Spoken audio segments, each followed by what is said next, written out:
Molly, and here we are at Barnes & Noble recording for our case studies today. And my case study is Third Space When Learning Matters. This case study compares 10 schools in economically disadvantaged communities. As part of their school reform, they integrated the arts into their curriculum. A key finding was when teachers partnered with arts integration specialists, they saw positive effects of teacher instructional practice. The school community strengthened and students were more motivated and engaged. Safe spaces were provided for students to take risks and explore solutions and ideas. Students developed an ownership of the creative process, and students became more connected to their own home cultures and environments. Finally, researchers found that students developed an ownership of their learning, and they used a lot of higher order thinking skills throughout the curriculum and throughout their day because of the study. The study came to conclude that arts can improve schools that serve economically disadvantaged students, and the schools became more student-centered, and they supported positive academic, social, and personal development for students. Okay, Molly, thanks for the summary. Can you tell me a little bit about what creative thinking skills were addressed in this study? Creative thinking skills were addressed across the curriculum. Students became more flexible in their thinking, which allowed them for more creativity. They used a lot of higher order thinking in comparing and contrasting different art across different genres and different curriculum. Okay, and how did teachers encourage or present creative expression in this case study? Teachers increased their engagement in teaching art and were more satisfied in the teaching profession. They did the use of art specialists that they partnered with to encourage teachers to become more creative and create new ways in which to teach art within the school day. All right, and can you give any specific examples of creative expression in your study? Sure. In my study, they didn't have specific examples, but from the school I taught at, some things we did were we used an artisan residence, and we had a Native American man come in and teach the classrooms how to do Native American dancing, and each of the 3 classrooms performed a different tribal dance in front of the whole school. We also created 3D displays of different Native American tribes. Okay. And then what was the level of student engagement in your study? In my study, student engagement increased both from the personal experience, from my own personal experience, but also in this study through art specialists and resident artists. It increased not only student involvement, but parent and community became more involved and wanted to be a part of the school community. Awesome. All right, finally, how could you see yourself using this study in your own teaching?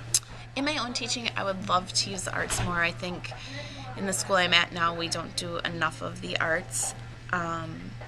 And from the study that I looked at on the Kennedy website, I researched animal habitats in 3rd grade. We do a huge animal research project, and I would love to create 3D animal habitats and use some of the things that were in the Kennedy Center lesson in my curriculum next year for the animal research project.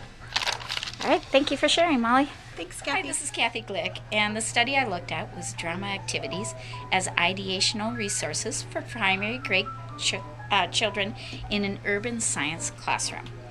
The participants came from 6 classrooms from 5 different Midwestern schools. They concentrated on 1st grade, who was doing a food web in the forest studies.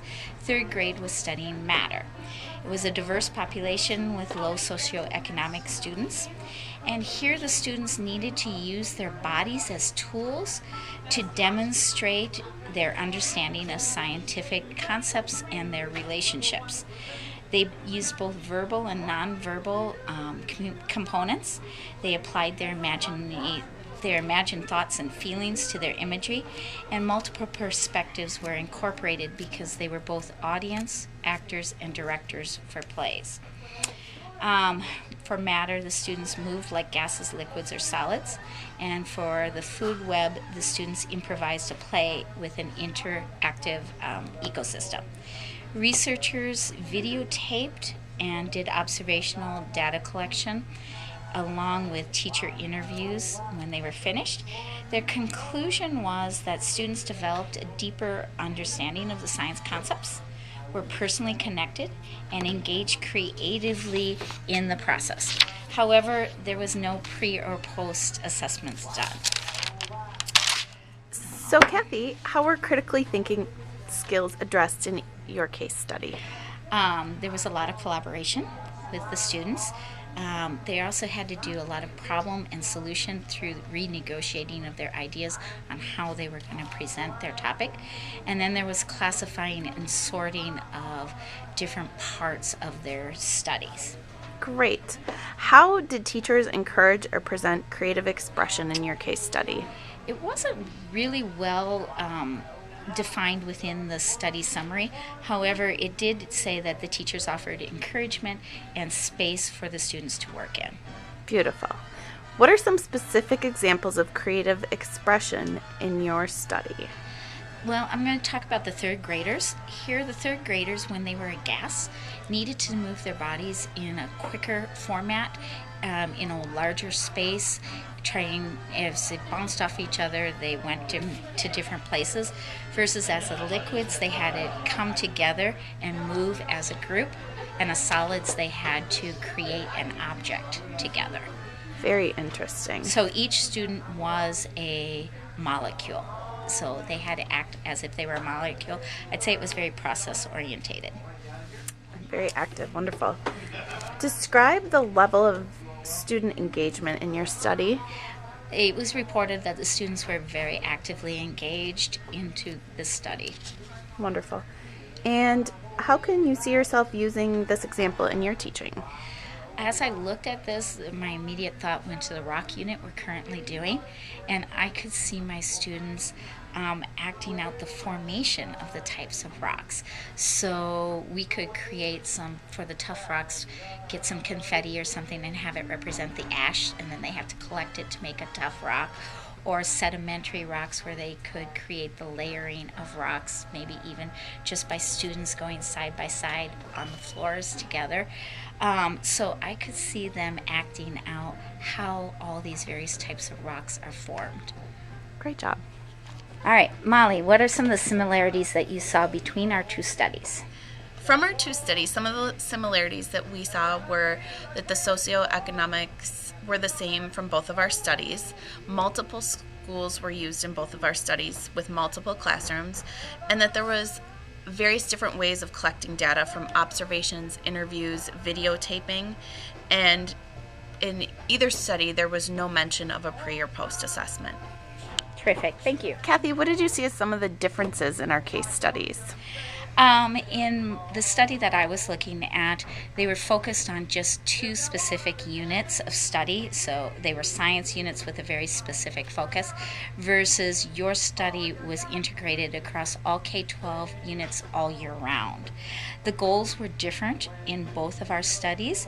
Your study was looking specifically at how art integration can help reform schools, versus mine was looking at how art integration can help students understand a science concept. Mine was limited to two specific grade levels, and again, yours was K-12 study. Great, thank you.